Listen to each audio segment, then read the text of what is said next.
Hello, my name is Alba West, and I will be your host for today's episode of the Western Colorado Writers Forum podcast. Today we have with us Jim Van Pelt. Jim, how are you? I'm doing well, thank you. Good. Can you give us an introduction of what you do at the Western Colorado Writers Forum and your job there?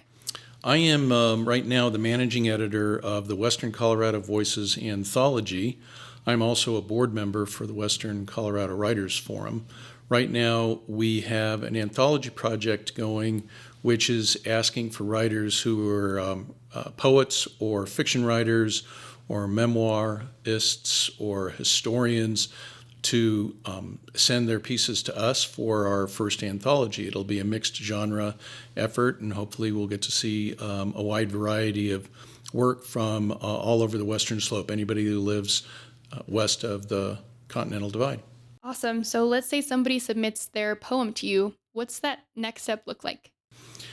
For me, I go through a bunch of steps because I'm the managing editor. So when a poem comes in, any submission of any kind comes in, I send an acknowledgement note to the writer to let them know that we got it and that they can expect to hear back from us as soon as possible. I have to record that that work came in, who wrote it, what kind of piece it is, when we got it. And then I make sure that there's no identifying information on the manuscript, and I send a group mail to the 5 other editors.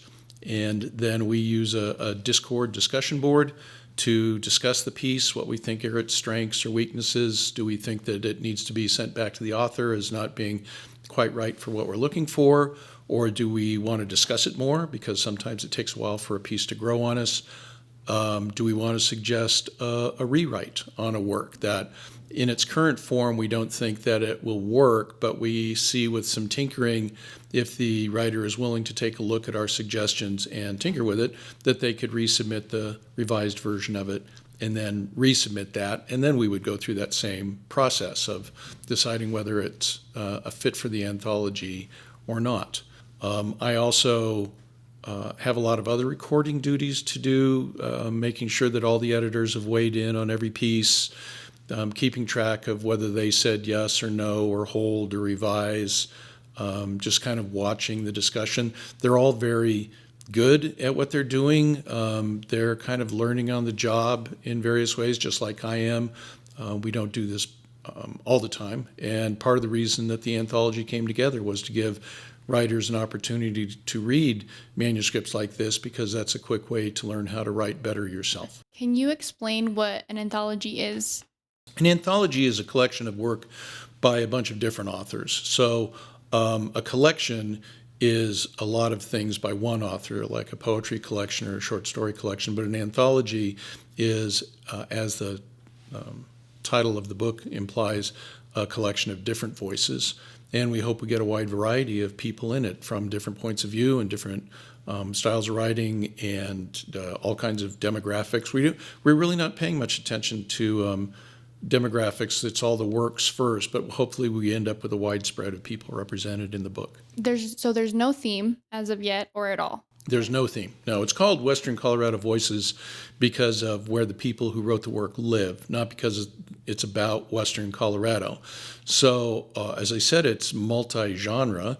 In fiction, somebody could write a Western or a detective or a science fiction or a horror story, or something very anchored in life in Western Colorado, and the same with the other works, so memoir or fiction or poetry.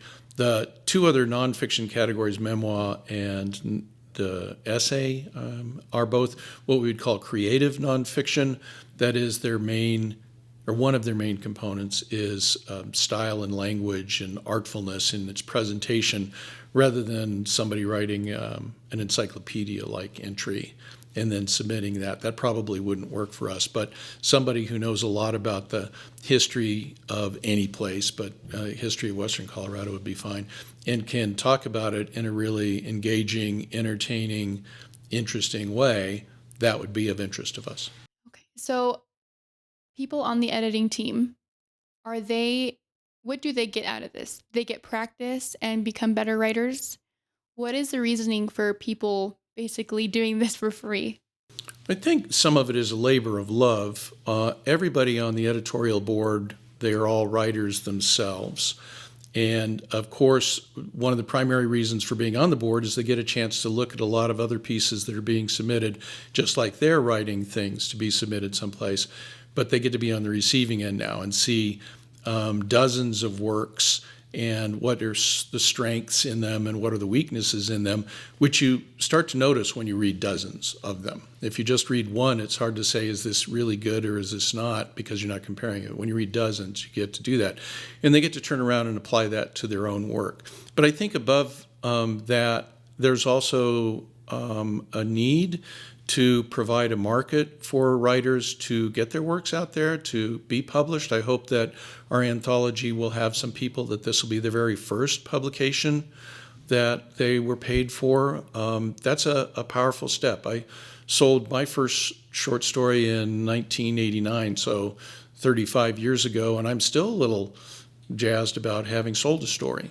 And it's very cool to be able to be on that other end where we get to send a hopeful writer the note that says, we really like this. We don't know you at all, but this work that you've created is powerful and moving, and we want to pay you for it. That is so beautiful. Yeah. The pay is not huge, but it is pay. We're paying a penny a word for all the prose pieces, $2 per poem. Now, if somebody who's never tried to sell anything listens to that and say, well, that's not very much money. But there are many places that offer no money at all. They're just, you maybe get a contributor's copy. And nobody, I think, that is submitting to Western Colorado Voices is thinking that this is going to change their lifestyle. But it can be a sale to a book that will be read and distributed widely and will be available everywhere. It can be a first step. Every author who you read who became great, who is great now, James Patterson or Stephen King or Karen Joy Fowler, or you name them, all of them made their first sale somewhere. All of them started off unpublished and then sold something. And most of them didn't start off with a bestseller. J.K. Rowling she's kind of an outlier on that. But she was rejected by a lot of places before she sold the book, too. So I think that part of the reason to be an editor is you'd like to be a part of that celebration, I think, of being a creative, of being recognized for your work, of getting that sort of affirmation that the things that you are saying may be of interest to other people. And for a lot of writers, that's it. That's all they need, right? That kind of affirmation. I know when I was a little kid, when I decided I wanted to be a writer, I went to the library. This was in elementary school. This was like 5th or 6th grade.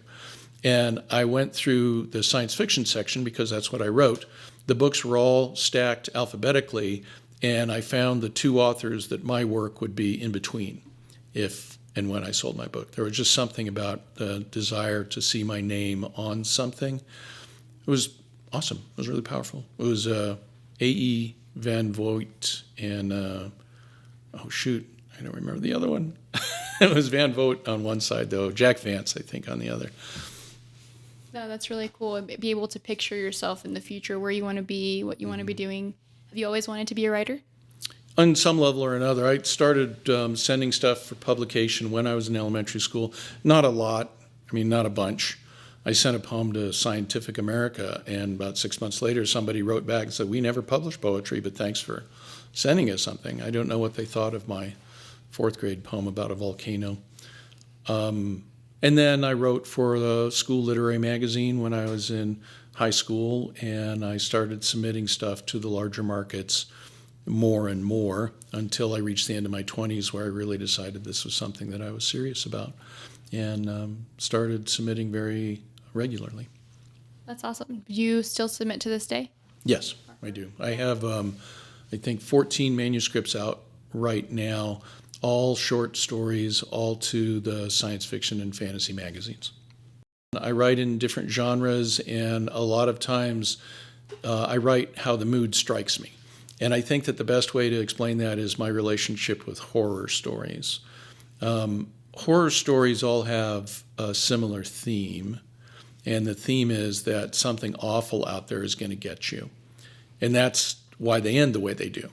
That's kind of what makes them a horror story, is the awfulness of the idea that you can't really escape. So Friday the 13th, Jason always comes back, and Freddy always comes back, and Jaws has baby sharks, and the ghosts may be gone from this house, but they're not gone from the next. There's something awful out there that's going to get you. I find that a very depressing theme. It sounds a little bit too much like real life, because all of us are going to face our end. And most of those ends, I don't think that most people are looking forward to them. And certainly all the people around them will be sad, or, well, unless they're very disliked. And that's a depressing theme to me. I don't most of the time think about it, but every once in a while, I just get this idea, and I'll write a story that's a horror story. So that's not my theme generally. Most of my stories are more optimistic. I write apocalyptic things sometimes, but I'm almost always looking for some way to see hope in the disaster. And I hope my characters learn things and grow because of what happens to them. At least that's how most of my stories end up going. But that can encompass a lot of themes, right? So being brave and valorous can justify your actions at the end, even if you lose. That's a theme, right? The fact that you love something so much, but you love another thing so much that you have to sacrifice one for the other, that's a theme. So I bounce, and that means I don't write series. I don't write about the same characters. Every short story pretty much starts with a brand new place and a brand new situation and different characters. Definitely. Do you have any advice for any young writers, new writers, maybe somebody that's never written anything before but has that interest? The most common piece of advice, because it's a really good one, is that you should be reading a lot. Most people who are interested in writing are readers already, so that's not a piece of advice necessarily that they have to have. But if you get serious about writing, really think that you'd like to write words that move other people, like the words that you have read have moved you, then it makes sense to go back to the works that really moved you, that really made you interested in being a writer yourself, the books you couldn't forget or the books you couldn't put down, the book that you were still reading when the sun was coming up in the morning and you still had to go to school or work or something like that. Go back and revisit what those authors did and see, well, what were their techniques? How did they do it? How did they compose sentences and build paragraphs and scenes? And how is characterization created? How did they make the people on the page come alive for me? What did they do there that made me cry? Or what did they do there that made me feel strong about myself? So it all starts with reading. The other part of it is that you need to be writing. And it's like anything else. When you start out, you're going to be the worst at it that you're ever going to be. But you got to start. Maybe you are just a person with a really gifted way of saying things. You're unique, and right out of the gate, people are going to recognize the worth of your work. But it's possible that you'll be like most writers, that the first few things that you write 5 years from now, when you wrote them, you'd be embarrassed to show them to anybody. Those are your baby steps. And you tried your best. You were writing your very best. And maybe you sent it someplace and they sent back a note saying this doesn't fit our publishing needs at this time. But what this just means is you've started that journey that becomes whatever writer you're going to become. A lot of other things you can do. Of course, taking classes can be helpful, but you don't need to have them. There are many good classes available. Some of them are online. Some of them are free. There's books about writing. You can go down to Barnes and Nobles, and I think there's something like 20 square feet of how-to books about writing. You can go listen to other writers. You can join a writing group. You get together with some friends and you share what you're writing with each other, and then you start talking about, well, I liked what you did here. I thought this was really cool. And I didn't get what you were doing here, getting feedback, because the worst judge for a writer's work is the writer themselves. So a lot you can do, but I think it all goes back to reading and paying attention to language as it surrounds you. I learned a lot watching movies. Not because I'm looking for plots, but mostly I get interested in really well-written dialogue. And movies are a great place to find good dialogue. And there are good dialogue writers. I'm not sure you're going to get it watching a Hallmark Christmas movie, but you will get it if you watch Sleepless in Seattle or... Right. They really pull you in with yeah. just their words, kind of. Just really clever, interesting speech. One way to think about this is a lot of people have trouble with Shakespeare. I know I do. Well, it's old, Yeah. right? We're going back 400 years. But part of it is the language. And when you read the language, you start to notice that he writes very rhythmically. He's writing in iambic pentameter almost all the time. It's blank verse. It's not rhymed verse. He puts together really complicated language on the page. So you start to think if you time traveled back to Shakespeare's time, you would be lost, right? You couldn't even order something if you walked into a store or something. But the people in Shakespeare's time didn't talk like Shakespeare's plays. When they went to see a play, what they were expecting to hear was the elevated language of the stage. They expected poetry. That's how they knew that they were at a play. If they wanted ordinary language, you walk around on the street. You want to be entertained by the language, you go to a play. And Shakespeare's genius is that he made the elevated language of the play sound like speech on the street, but better. So when I'm watching a movie like some of the ones we talked about, like when I watch Casablanca, I wish that I could be as clever or as profound or as witty or interesting or on the spot as the dialogue in that movie is. And that's what you're learning when you watch a movie. That's what I'm learning when I'm watching a movie. And, you learn things about some plot stuff, but movies aren't books. They're different. You get what you can from them, and if you really want to see how books do it, you read books. Right. What would you say to somebody that says, everything's been written, I've seen trope after trope, there's nothing really original that can be written in 2024? What would you say to that? I went to a presentation that Kurt Vonnegut gave when I was in grad school. Came into a room and talked about 20 writers. And that's what he opened with. He said, I don't know why any of you want to write. Everything that needs to be said has already been said better than you will say it. So why are you here? That was his opening statement. And that was Kurt Vonnegut, for crying out loud. He sounded so depressed. But his point was that it is hard to say something new, but you're not trying to say something new compared to the entire world. What you're trying to say is the thing that's new to you or telling to you and fresh for you to an audience who hasn't read everything and knows everything. They will find their own touchstone pieces of literature. I have kind of a personal canon, the poems that I still remember, the books that I still remember, the movies I still remember, and they're a small part of all the things that have ever been done. Somebody did them, thank goodness, because I found them and they changed my life. They made me who I am. So I think that the answer to the question, well, it's all been written, yeah, but it hasn't all been read, and I'll bet you haven't read it all either. And my take on it may be the one that gets through to you. Yeah, no, that's super deep, actually. I really like that. I really like that answer. Because, it can be pretty discouraging to, everything's kind of been done. And I hope that guy figured it out, because that sounds like he was going through it. Vonnegut? Vonnegut's story is very interesting. I think that goes to deeper questions like, why do we create art? And I don't think that the answer is we create art because we think that we're going to go into totally brand new directions.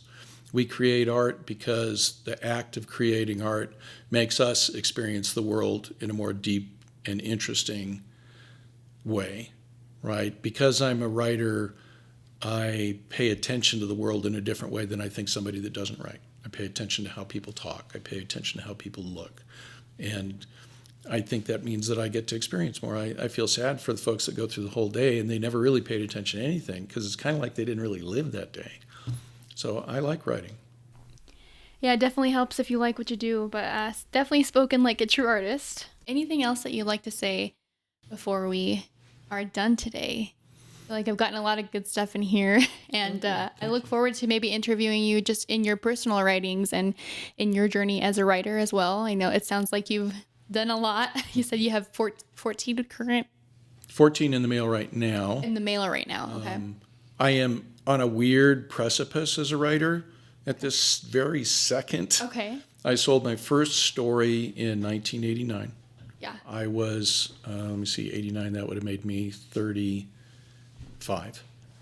And I'm 70 now. Wow. Yeah.